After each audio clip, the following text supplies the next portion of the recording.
So it is March 26th, Wednesday, 3:28 p.m., and just south of the church on the north end of Central Square, there was a vehicle parked that was receiving a ticket when I came up on the scene.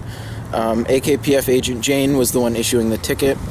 I was not recording at the time.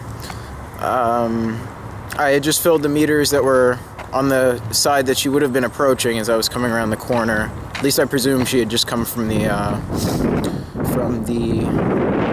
west side of the street. I was coming from the east.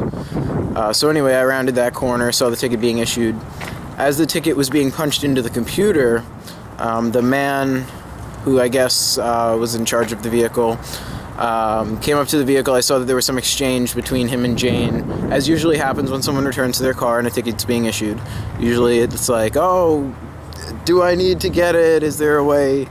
Like, what if I have change? That sort of thing. So as I saw them talking, I didn't really hear what was being said. I went and I dropped a dime in his meter. And then I heard, as the man was getting in the car, well, I don't have time to wait around for a tow truck.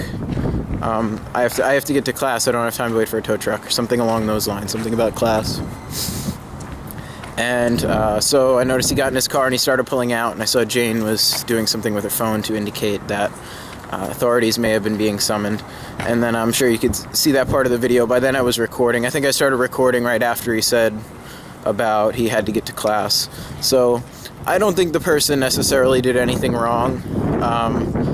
I guess this is a determination of whether or not the AKPF agents have detention powers.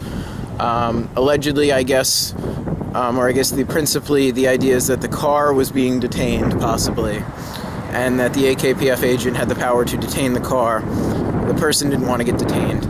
Now, long ago, I was told of a story where a former AKPF agent, the most recent retiree of the AKPF, had an incident in which he had stopped a detained vehicle, so to speak. He had started to call in the tow truck for it because it had presumably over $100 in tickets, fines accrued. And the person began to get in their car and leave, and I believe the AKPF agent stood in back of the car and they began to pull out. And I don't know what came of that, what the resolution was. I certainly hope the person, that is sort of a vehicular assault, but at the same time, I don't think the AKPF agent should be blocking the car. I don't think it's good to block people that want to leave. I see why people would feel trapped and do things they wouldn't normally do. So I'm in favor of de-escalation of those sorts of situations. It didn't seem to be any hostility this time. I don't know if there was hostility in the time where the person almost hit the AKPF agent. It could have been totally unintentional for all I know, just a story that I had heard. But yeah, it's an interesting incident and occurrence. It happened right over there. I believe the meter is already occupied again. And I hope that person doesn't get into trouble. They probably have just trouble paying the fines. They're excessive. And especially when you forget to pay them.